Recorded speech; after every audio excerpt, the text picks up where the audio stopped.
Hello,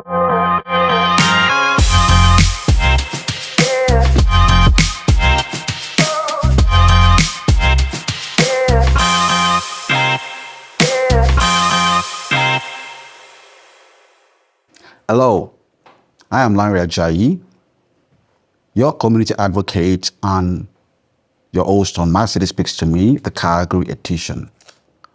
On October 20th, Calgarians will be heading to the polls to elect the next mayor.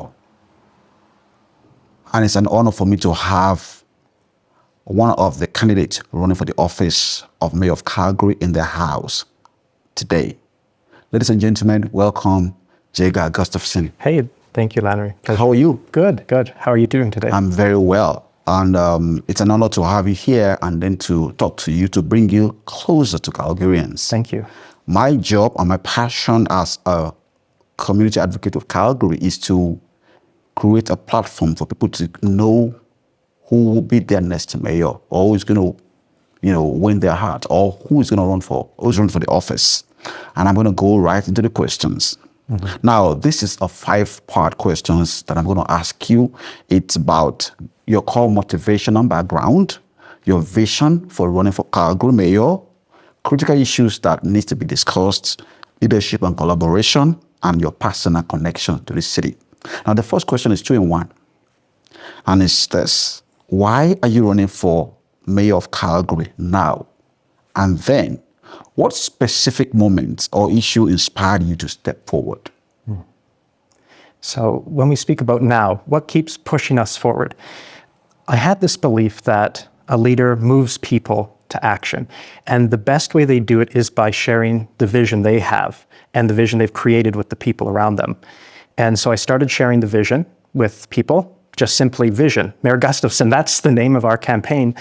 And all of a sudden, people came around and supported everything we did. It felt like the universe was supporting everything we did, but at the end of the day, it was the people.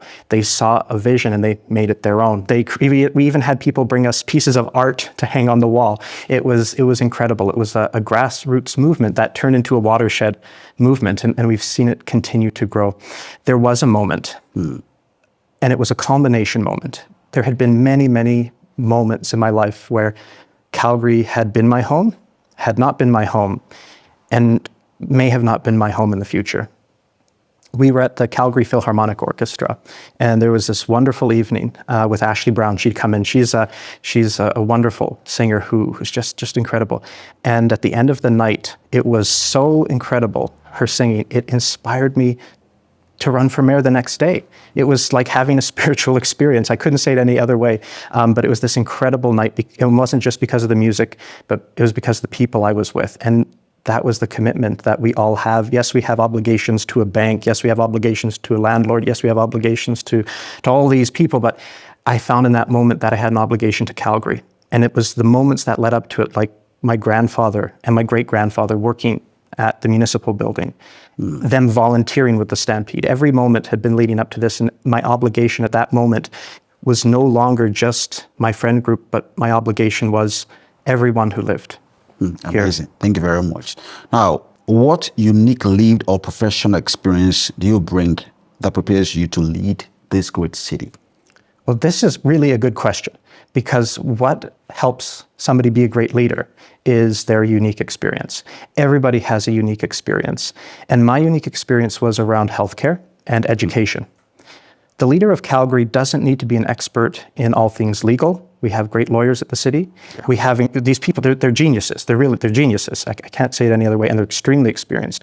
We have the people on the front line every single day who know how our water systems work, who know how the trucks work, how to fix the buses. These people are the experts. And the key job of the mayor of Calgary is to represent the residents, but at the same time has a huge responsibility to take care of the workers at the city of Calgary. But at the end of the day, what was the job of the mayor? Yes, I see it as a two really two-part role that we're going to bring into one. One is you have to care for Calgary, care for Calgarians, care for their needs. And at the same time, you have to be exceptionally good at being a programmer, like a computer programmer. So everything you do, you have to be a bit of an architect of a clock. And for example, when I build programs for students for education, I like to think 2,800 years in the future. Why is this important? It might sound ridiculous, but it's not. It's because our Gregorian calendar works on a 2,800 year cycle with the Mondays to Fridays. So you have to think about these things, and orchestrating all of those moments allows everybody to be successful. So we have to ensure the roles at the City of Calgary are very, very clear, that everyone can find success. And we have so many gifted individuals in the leadership at the city. But when you're working with people who are extremely gifted, they're like racehorses. You can't be running them all the time. People have to find success, and we have to celebrate the success every single day of the people working at the city. And we can create the roles that will allow for the success there. And also, too, the legacy that we'll leave is the mayor needs to be a position that anybody, reasonably can fulfill. It's too complex, and it takes someone with my unique brain to be able to comprehend not to comprehend, but to really simplify what's going on in a way that people can understand. And that's why I think a lot of our great politicians, a lot of our great leaders were educators first. And not only am I an educator, but a healthcare professional who understands how to take care of people. Yeah. It's not about prescribing medications or doing things. It's actually educating people how to take care of themselves. And that's the key message. Amazing, because human beings are not robots. No. We need to understand how to take care of people. And when that is done, then we're building a community. We had a conversation last week, and you told me about being your brother's keeper. I know your brother's killer. Yeah. Takes a leader who understands people's needs, to keep your brother or to kill your brother. Amazing. Now, to your vision for Calgary. Yeah. If elected, what would your top priority be on day one? And how will you achieve it? The first step we have to do is win the election. So that is key. So we will do this first. But once what is it going to look like? What does the mayor's office look like? Well, as I mentioned earlier, I am so interested in programming. The first thing we do on Mondays, because Mondays, what we do is we actually have planned time to meet with residents of Calgary. And Lanre, you mentioned to me this great idea of almost hosting like a radio show, because we had planned coffee chats. But the challenge is that getting this to everybody. And if we wanted to have I believe it'd be a once a month meeting with every Calgarian, we would need something the size of the Saddle Dome. Yeah. We don't have time. But the thing is if you have, as a teacher, I know that if you have a question, 10 other students have the same question. So the key is something like this. And I know in other organizations, it was they'd always plan time for the leaders to have a space. So on Mondays, which we'll say like the first Monday, that will be the first Monday. I don't know which day will be exactly in office, but the Mondays are dedicated to representing residents. And this starts with clear communication. That means we listen first. So we want to listen, we want to have these conversations. And the key is that it's going to be open discussion. And how can we do this safely is with very clear boundaries, because the challenge is people are afraid of politics. People are afraid of debate. Why are people afraid? Because I have a lot of empathy for the people of City Hall. When I went in there, they didn't feel safe to express themselves. They don't feel safe to express themselves online. So we have to give people the permission to express themselves. And then when it happens, we have to set boundaries very clearly, and it has to be very consistent with everybody. And at the end of the day, we have to communicate the consequences. And the one rule I have when we have discussions is that there's no blame. Blame leads to guilt. Guilt leads to punishment, and punishment always leads to pain. Somebody's going to come and knock at City Hall 3 times. I need help. I need help. I need help. And pretty soon you won't hear that knock ever again. My grandma taught me this. Wow. And the key is that we all have our truth to speak. When we feel it align with that fire in our heart, that alignment is a reward for speaking what we know is true. And unless debate comes back to Calgary, unless clear conversation comes back to Calgary, we are not going to be able to move beyond that narrative loop, those words, and move to sharing our vision, because the leaders need to share the vision every day. And the vision I have for Calgary is really around caring for each other. It's people caring for each other. Imagine a neighbor going out and sweeping. We have mulch outside here. Yeah. You go in, sweep the mulch in. But guess what happened? When I went and did that the other day, then the neighbor at our MLA office came in. She swept the mulch too. People see this. So we need our leaders to continually communicate how to care for each other. It's also the person who, what's the difference between somebody who's homeless and somebody who's not homeless? I asked this the other day to my friend, and she said, a family. And it was very clear. Somebody's sister, somebody's brother takes them in and says, you can come stay with me. It's people who care for people. That's the enduring truth.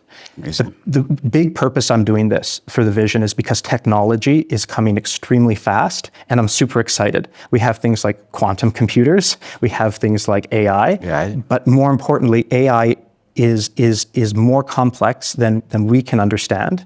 And the growth of it is something we will not understand either. We can only hypothesize the changes. So a big part of this is national security when it comes to information. But at the end of the day, people are still people. And when we implement AI into large systems, we can use individuals as kind of like levers for that, having that subjective experience, implementing consciousness into the system. So what we can do is have people as levers. And this has large national security implications for Calgary.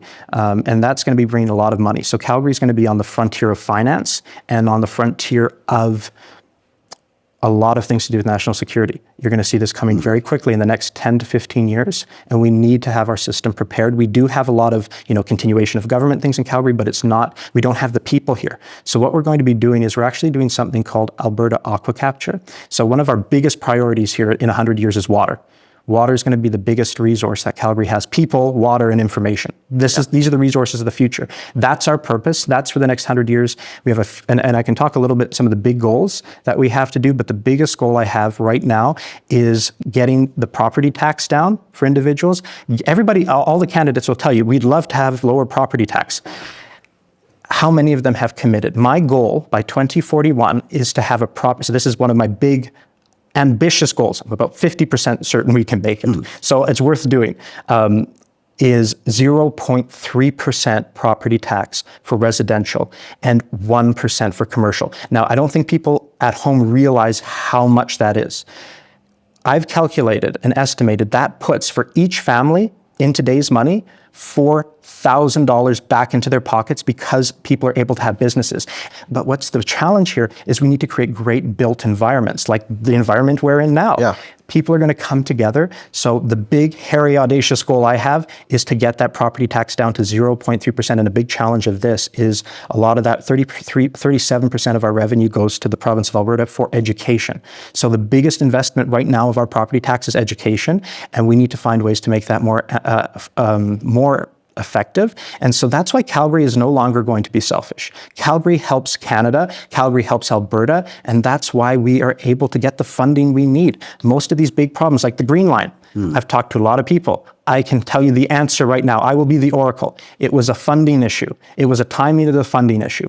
And if Calgary had done a better job to help Canadians, if we had done because money, fiat currency comes from our national government, our federation, if we had done a better job to help the federation, had we done a better job to help the province of Alberta, help your neighbor first.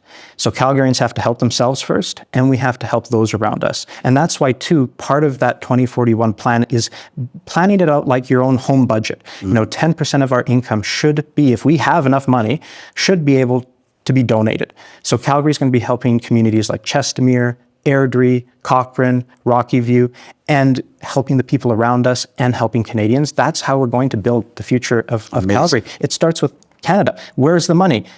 Money comes from the federal government, comes from a Bank of Canada, as well as it also, we can talk to, I know we're interested in talking about the Caribbean today. That also deals with our 2045. We have a 100-year anniversary of our treaties for international monetary trade. And I want Calgary to be a big part of that. So that's like the International Monetary Fund.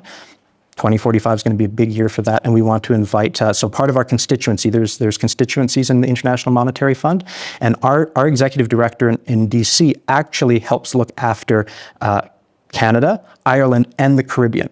Okay. And so we're going to help the Caribbean too through helping communicate and prepare for shifts in global currency policy. I don't know what digital currencies look like in the future yet, but I do know there will be innovations in currency. But over the next 200 years, I'm pretty sure our system's entrenched. But we need to be prepared to have those relationships now so we are resilient internationally, especially for the Caribbean. Amazing. Now, talking about relationship building, communication, conversation, and debate. Yeah.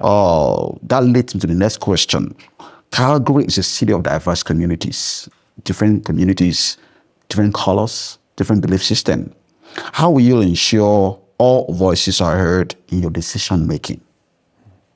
I think one of the challenges we've seen is that all is one.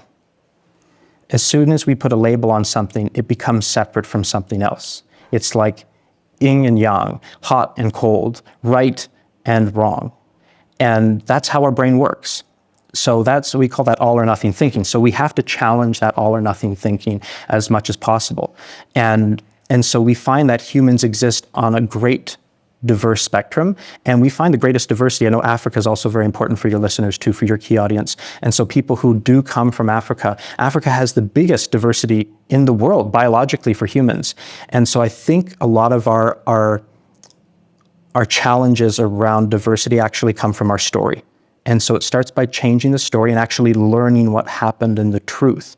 Truth and reconciliation for the people who were here when Anglo-Saxon settlers came in. Yeah. And so we saw that happen. Truth and reconciliation with people of Chinese descent. People who from China have been here since the beginning. They came with wealthy families who came to Calgary, and they were often working in in the service industries. Yeah. And so the Chinese people have been here for a very, very long time as well. And so I think there's a lot of national identities behind a lot of this. So it's about being open about it and having the courage not to be afraid of it. It's okay to say where you're from, and actually it helps other people, because you realize that not everybody is an immigrant. I'm really challenged when people say everybody's an immigrant, because it's everybody comes from somewhere. Well, my family came here a long time ago, but I'm not an immigrant. I was born here. I was born into privilege. There are other people who come here, and how do we help them find their privilege? Because you come here, Lanre, with so many skills, and it's like, that is your privilege.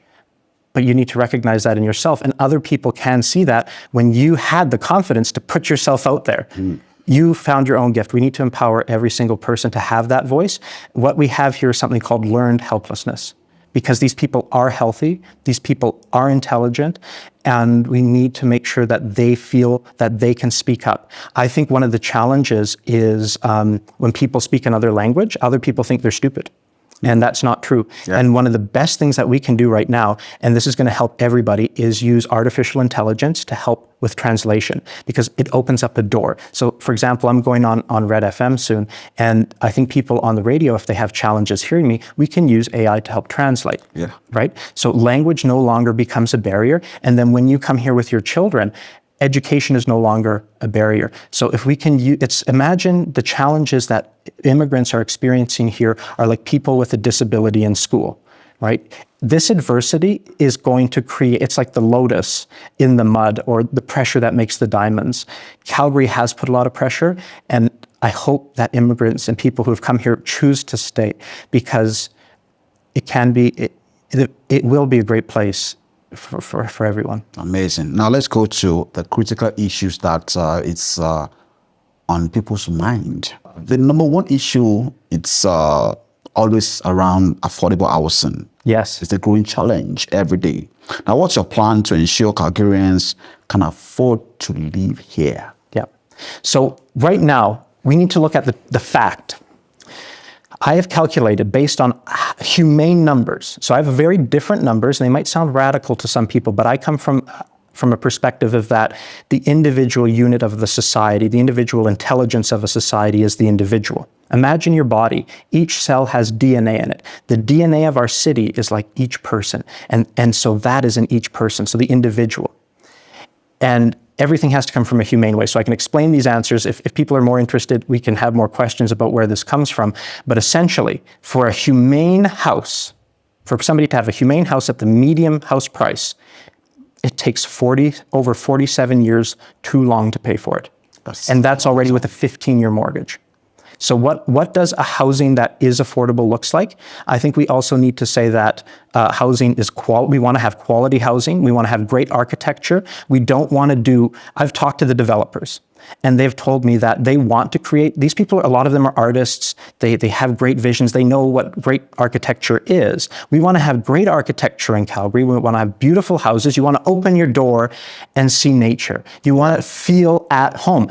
But how do people afford this? Because what I'm really looking at for affordable housing is reframing it around accessible housing for people who are on like it's essentially, I know people don't like the term, but it's subsidized housing. Is this a service Calgary provides to people?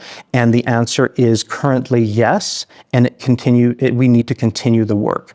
The work doesn't just come from money, but it comes from the social capital that's gone into subsidizing the housing. Because I see a future where we actually have something called negative income tax. So we get away with we actually do away with a lot of the social programs in our society because they're extremely inefficient, they're very undignified, and they promote learned helplessness among people who can do good work, and they don't feel good when they can't work. So we want to make sure that people can find subsidy for housing, because there will always, if we imagine the bottom 10% of our demographic, it's not the bottom 10%.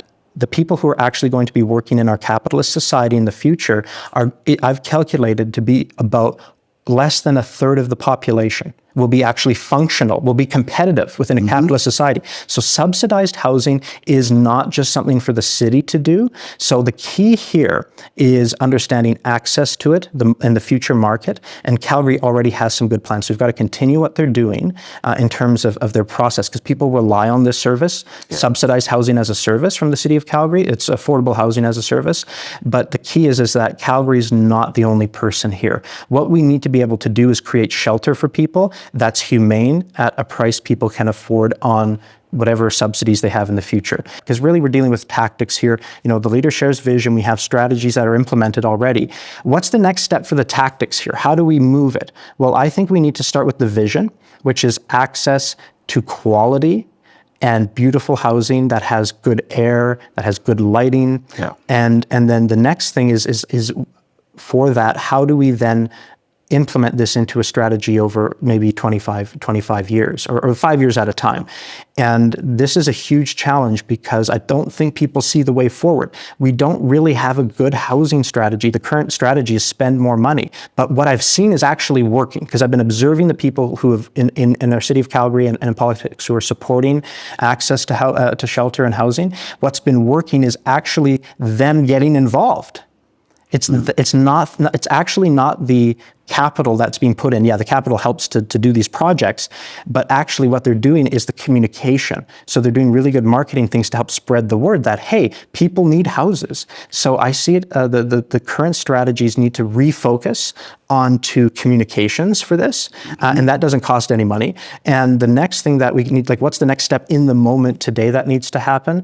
I think they need to really rethink bylaw, that's 1P2007. So that's our land use bylaw, and people are talking about rezoning, blanket rezoning. Let's talk about the bylaw. So there was an amendment to that bylaw that's caused some challenges where people don't feel involved in the decisions, and they feel that it may impact their livelihood or their lives. They're worried about parking, things like that. Absolutely. So I think the next question you're also looking at is like, what is day one? We already talked about day one, but like, what are some of the things we're going to implement? One of the big things that we are going to implement is immediately we're actually going to be revising bylaws on very important topics. And the key here is that everybody understands it, because the bylaws instruct the city, and the city's looking for governance. We see that our solicitors and barristers of the city are actually saying, council, we need direction, we need a vision. And that's the problem, is we need to have the discussion. How many people are going to have a car in the future? How many cars do we need to have? If we're going to create communities, how do we do it in a way that people feel like their choice was respected? We are violating people's expectations. I learned this from the planning and development department. The city of Calgary really cares about customer service. And I learned from the planning department that we do not want to violate expectations of our customers. And people had a certain expectation when they came to Calgary. And we need to start to allow people to see the future where it may be a little different. Things will change. And when things change, we focus on that which will not. We focus on what brings us back. And that's why having a vision that's based on core values and beliefs like caring for Calgarians, helping your neighbor, taking care of your family, taking care of yourself. Making sure every morning when you wake up that you have water, that you have the protein that you need, that you take the time, you're not working too many hours a week. Humans probably should not be working more than 25 hours a week at a job. This is our future. It will happen. We're almost there. It's going to be better for the future generations, and we need a leader who's going to take care of you now. There's a lot of seniors. They're worried about being forgotten. Mums, dads, grandmas, grandpas, they're worried about being forgotten. Their healthcare, we need somebody who's going to take care of them, but who's going to take care of the next generation? That's why a leader who's my age, coming in is going to be able to take care of the people now and hopefully with the trust of Calgarians, take care of them in the future. Amazing. Now, talking about expectations of individuals coming to call Calgary a home, there's been some issues around public safety and the concerns are rising. Now, what's your approach to addressing crime while fostering community trust? Mm-hmm. Our Criminal Code of Canada is based on a system that is education first. Our bylaws in Calgary are based on a system that is education first. As I mentioned earlier, blame leads to guilt. Guilt leads to punishment. And punishment always leads to pain. Thank you. So I think it's very, very important that we help break that cycle. We have to not look at the polls, not look what we're reading. We have to step outside of what we're reading on the internet, what we're reading, what we're talking about with our friends. What have you experienced? What I've experienced is the crime was mostly committed in two areas. One, it's people who are at an economic disadvantage, and the other one is by people who are having mental health concerns. This is the crime we see. What about the crime we don't see? That actually is a big influence because you will often find that people who are committing crimes were victims of crimes that were unseen, that were potentially overlooked. And these can be systemic and they can be organized. Crime in our city really, and safety in our city starts with people really saying Calgary is a great place to be. I think people who are involved in criminal organizations and organized crime are in these situations because it's what they learn to do. And I think that's a conversation we have to have. And I think people are worried about it because speaking to people who are maybe, a certain amount of the population will have antisocial behaviors where they will do these bad things, but most people are good. And the thing I can say is you can be successful in doing things the right way, but if you haven't seen different, this is where vision comes in. People can be successful here. And if I could ask Calgarians to really take their energy and put it into Calgary, they have to see the expectation of return. Yep. And so what's happened is everybody's put in all of their work. And what did they get from it? Some people win, some people lose. We need a system where people can put in something and they get more out of it. We need people to have vision. They need to put their information, they need to do their work into the system if that's something they choose to do, to live here, and they need to see a reward. And there should be a reward for it. And the best reward are the things that money can't buy. And so people have to have boundaries with other people, and they need to take care of themselves first, get their needs met first, as well as taking care of the other people. And they can do it. It's the genius of the word and. Take care of yourself and others. And it's like, well, I don't want to take care of others. I have to take care of myself. It's like, well, you have to choose who we take care of. This is the basis of forming these foundational families in our society, these family units, is reciprocity. Yeah. And the problem is we learn not to trust. We knock 3 times and then we don't knock again. So we need to really do our best to be the first person to say, I will give more than I shall receive. I'm a business owner myself. I know that every single business I engage in, we have to give more than we get. That's how business is, whether it's profit or nonprofit. We do both. But you always have to give more than you receive, because when our lights come together, we shine brighter. Yeah. A candle lighting another candle doesn't lose its flame. Oh. And what people really need, money can't buy. It can only be found by learning to trust each other and coming together. Amazing. Now let's talk about leadership and collaboration. Yes, this is part of our important work. Yeah. Mayors often face opposition, Yes. which is normal. So tell us about a time you disagree with the majority view, and how did you handle it? I can tell you I always disagree with the majority view, because the majority view is something that doesn't exist. Remember earlier I said we sit in a circle and suppose, but the truth is in the center. This is why we have the debate. And that's why you get to pick your leaders on October 20th. We have to mark it in our calendars. I'm marking it in my calendar so I can go and vote. And we have to have these debates. So the first thing we're going to do with the city of Calgary too, with the built environment. So what we're going to do is we're going to sit in a circle. Is this so crazy to sit in a circle, Lanre? No. Is it too much to ask Calgarians that we actually have our politicians debate? Wouldn't it be fun to watch, it'd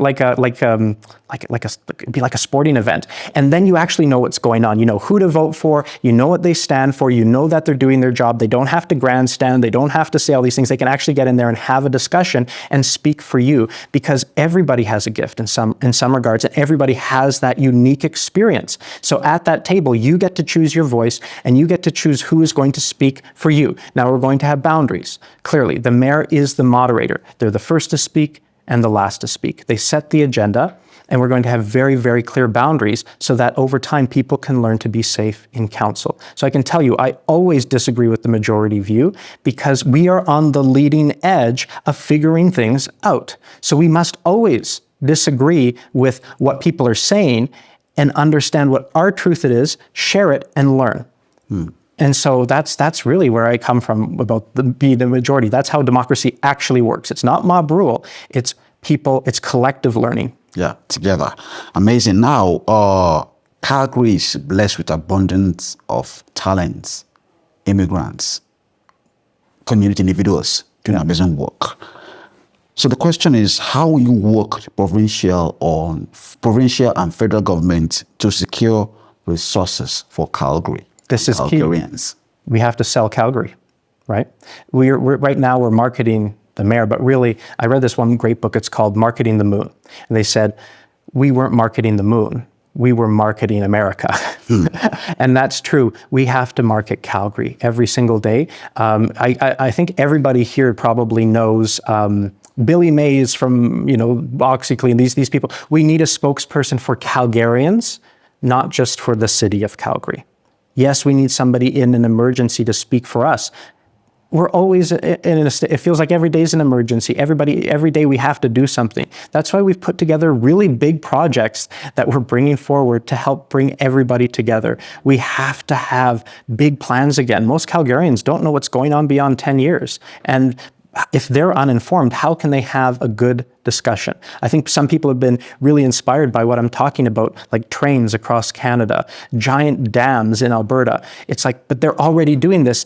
We need great politicians. What happened to the great politicians? I think social media scared a lot of people off. And in Alberta, we now have people who are confident to speak their minds, and they have to continue to push on every side, but no blame, please. That's just the one boundary we have to have with each other. Just let's not blame each other, but let's start from there. And I think that's really making a big difference. With partnerships, federal government's very important for currency and national security for Calgary. So we're looking at bringing in hardening of infrastructure around data centers and including opportunities for powering certain technologies. And actually the key here for the resource there is the people. One thing we want to do is start to attract gifted individuals in mathematics, physics. A lot of them are actually leaving Calgary at the moment. They're going to places like Toronto to work in aerospace. University of Calgary is doing a good job. But one of the challenges with this is that we need to actually have somewhere for them to learn that's fun. And working with gifted individuals, my experience working with gifted individuals individuals, and my personal experience in school is that they learn differently, and also you have to have a different environment. So we need to start to take the opportunity to help have those great people here who are going to really secure the future of Canada. And the next one with the province is really around water. This is key.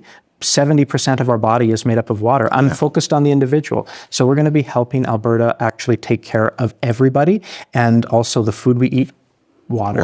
We're going to be irrigating southern Alberta. Amazing. Now, last set of questions before talking about the eagle. Yeah, we're going to talk about the eagle is very important. This segment is it's focused on your personal connection to Calgary. Okay. Now, let's talk about me. People want to know about me. Yeah. What's your favorite thing about Calgary? The one you will never change. My favorite thing about Calgary depends on the time of day. Because sometimes it's food. Calgary has some of the best food in the world. The food here is just incredible, and people love food, and it's great for marketing Calgary, because when we look on social media, they're not worried about the services of Calgary. They're worried about like food, and they're worried about like beautiful nature and cute animals. So I love the food here. I love the people here. And the reason that I've chosen Calgary is because of the environment. It's a very safe environment. It's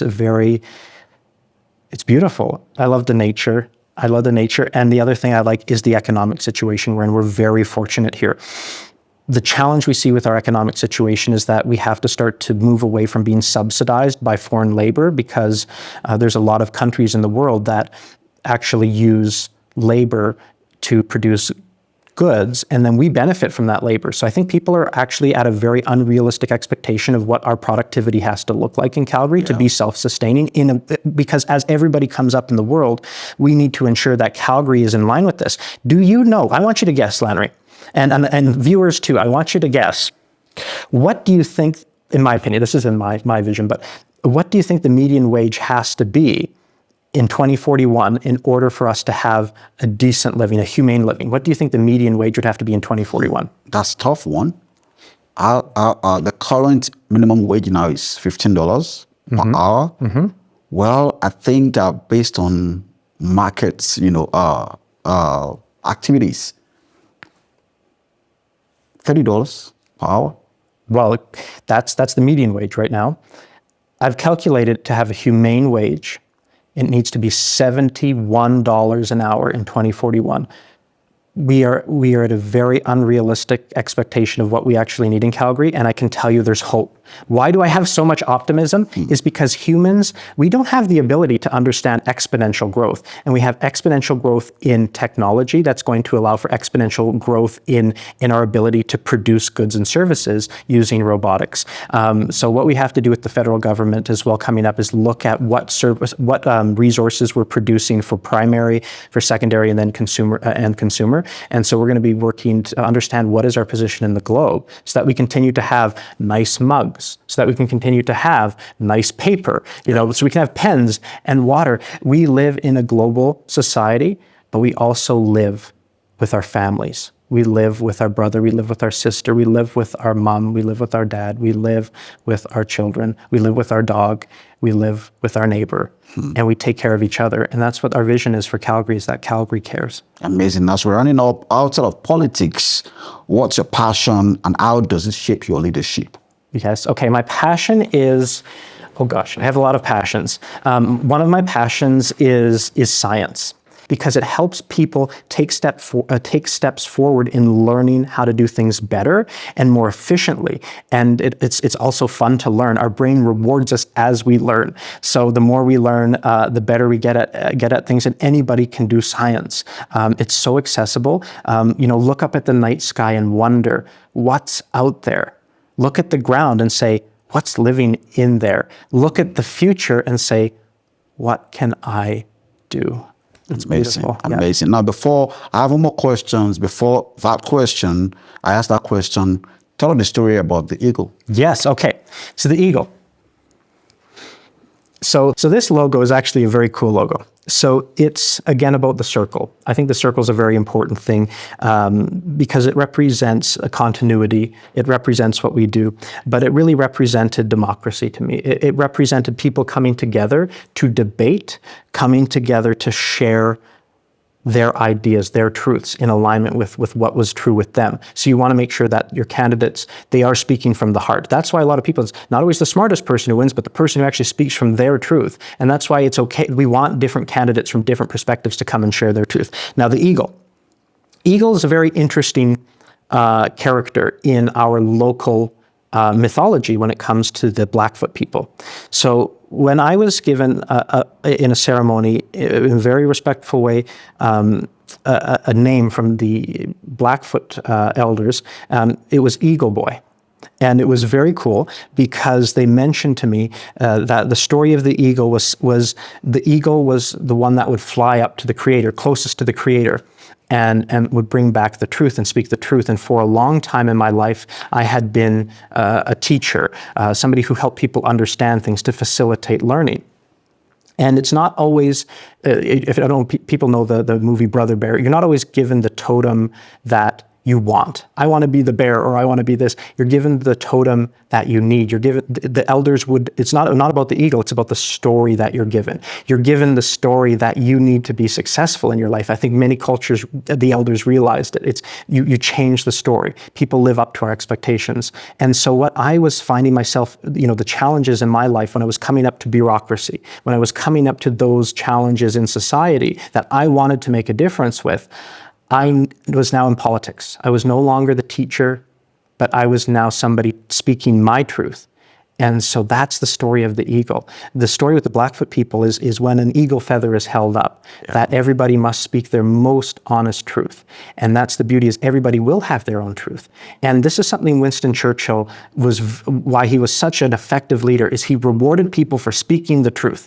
And what we're going to be doing with council is we're actually going to be extending the services of our auditor, and we're going to be calling it the public auditor. The public auditor, what they do is they're actually going to have public accountability actions within the city of Calgary, so that the people working there, whether they're at the top or whether they're one of the people coaching our services, what they're going to do is have actions so they know they're accountable, and so that they can actually have the transparency, so they don't have to be hiding anything. They know exactly what their roles are. For example, somebody who takes care of one of our services that we're going to be simplifying, they're going to have very clear expectations. So as somebody who puts together very complex programs, like I program out 2 years for students' lives, 4 years at a time, you have to be very clear with the criteria in there. So if you look at the service programs, we're actually going to be going in there and fixing all that too, and reviewing it as a group with council. And everything I say is we're doing it. That means council with the consent, of council. If they don't consent, we debate. But the mayor has to move the agenda forward. We said what we're doing is in the agenda, and other people can bring motions in too, and having that collaboration. But it's really important that we're going to have that communication with the public auditing. And one thing you mentioned before earlier was about education. And what we're doing is we're restructuring the officers of the city. And so we also have a public educator office. And so they allow to help with the continuity of government. And they're going to help people make better decisions, because what I saw that are the smartest people, we have real geniuses working at the city of Calgary. They're going to be working really closely with the Calgary Public Library, and that's also going to help us to kind of allow that. People are worried about art because does it benefit the elite? Well, art and culture benefits everybody, so we're actually going to be bringing art into everything we do, but it's going to be through great services like education and access to information. So that's how we're going to make it happen. If you were wondering about org charts and stuff, if you're interested, follow, because we're going to learn more and more and more, and we have other segments as well that we're going to do. So yeah. One more question. Okay, one more. One more question. Last one. And I'm happy that you mentioned Double or nothing. art and culture, because it's part of my own passion as well. Of course. Now, to run up this segment of interview, I have one more question, which is going to be a sentence you're going to complete. Okay. Now, you're going to finish this sentence. Calgarians should vote for me because? Calgarians should vote for Gustafson because Gustafson represents you, Calgarians. Amazing. And by the way, this is just the first of interviews with individuals running for mayor on September 15. join us for a live debate at the Central Library, Yes. 5 p.m. For those with limited mobilities, we're going to be live streaming this debate, and also we're going to be, providing the services of an ASL interpreter so that everybody's inclusive. Yes. In this, in 2021, we had that without ASL, but this time around, we're thinking out of the box and we're going to be including ASL interpreters. So join us with all the individuals running for the office of mayor on September 15th at the Central Library. Jaeger, it's an honor. Thank you, Lanre. To be talking to you and to Calgarians. And this is where we draw the curtain of today's interview. Send us a question. If you have any question for Jaeger, drop your question in the comment, and then we'll sure get a question across to him. Any last words? Well, I wanted to say thank you because Calgary's lucky to have a great leader like you. Because what does a leader do? A leader moves people to action. And you can move people to action. The best and most simplest way to do is share your vision. Not what you've written down on a piece of paper, not talking points, not a narrative, not a story, but what you see inside. It takes discipline. It takes real discipline to see your inner vision. And then it takes courage to then speak your truth. Thank you very much. Bye for now. Bye.